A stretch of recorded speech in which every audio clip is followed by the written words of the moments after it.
Assalamu alaikum Hassan. Comment vas-tu? Et les études? La semaine dernière, quand j'ai eu notre mère au téléphone, elle m'a informé que tu as eu ton brevet. Tu ne peux pas imaginer ma joie. Et bien quant à moi, la vie me va comme ci, comme ça. Je fais du volontariat et je suis animateur culturel. J'ai pas beaucoup de boulot, mais je ne me plains pas parce que je suis habitué. La vérité, c'est que l'Espagne n'a rien à voir avec Eldorado qu'on rêvait quand on était au Sénégal. Les Espagnols, il y a de tous les types. J'ai beaucoup d'amis, mais aussi il y a beaucoup d'ignorants. Jusqu'à certains qui te demandent dans quel continent se trouve le Sénégal. Il y a beaucoup de riches, mais aussi il y a beaucoup de pauvres. Il y a une crise qui a affecté tous les secteurs et le chômage augmente tous les jours, alors que les politiciens se voient incapables de trouver des solutions. Je suis arrivé à voir des conditions de vie que je ne m'attendais pas. Des personnes sans domicile fixe, d'autres qui gagnent leur vie faisant les poubelles, d'autres qui vivent dans des caves, d'autres dans des voitures abandonnées, des enfants qui ne vont pas à l'école. Ce qui se passe, c'est que les images des pauvres d'Europe ne nous arrivent pas en Afrique. La télévision nous manipule en nous montrant seulement la beauté. Je peux te confesser que beaucoup de compatriotes ont été déçus de la réalité que cette terre leur a réservée, qui nous a coûté presque la vie. Nous acceptons n'importe quel travail parce qu'on n'a pas le choix. Beaucoup de diplômés qui cueillent des fruits ou posent des briques, des médecins qui ramassent les ordures, des éducateurs qui surveillent la sécurité des discothèques. Les sectes et l'orgueil ont puni beaucoup de frères. Il y a de la prostitution dans tous les secteurs. Très peu ont la chance de choisir où vivre. Combien de sœurs soumises à des réseaux d'esclavage qui les obligent à vendre leur dignité dans les endroits les plus dangereux de la rue.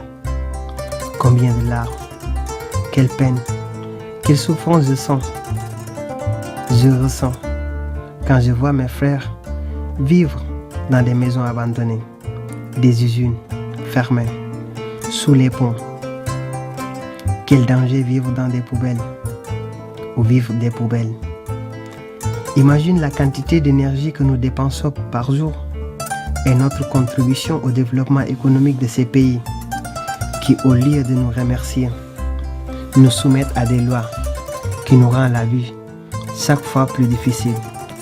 Aujourd'hui, je me rends compte de notre responsabilité,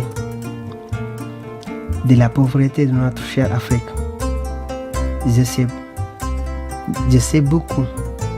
Je sais que beaucoup veulent retourner, mais ils ont dépensé tout ce qu'ils avaient pour le prix de ce voyage.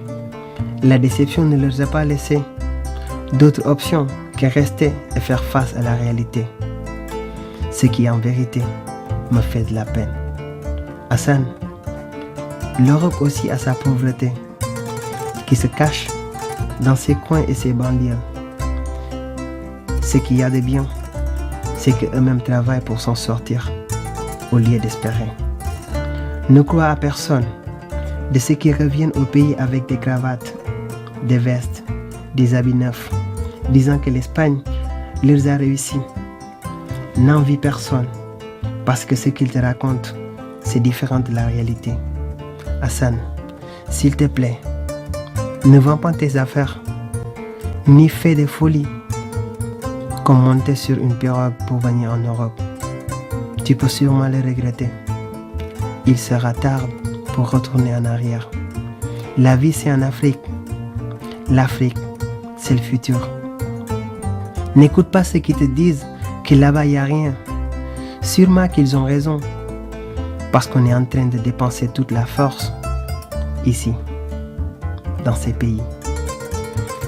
J'espère que tout va bien et tout ira bien et que tu m'écoutes avec ton cœur. Je suis ton grand frère et je t'aime beaucoup.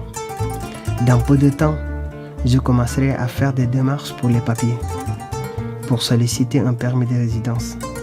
Et ainsi, je pourrai retourner pour être avec toute la famille. Passe le bonjour à notre mère et dis-lui de ma part que je l'aime beaucoup et que vous me manquez aussi. Je t'embrasse fort, ton grand frère Mamadou.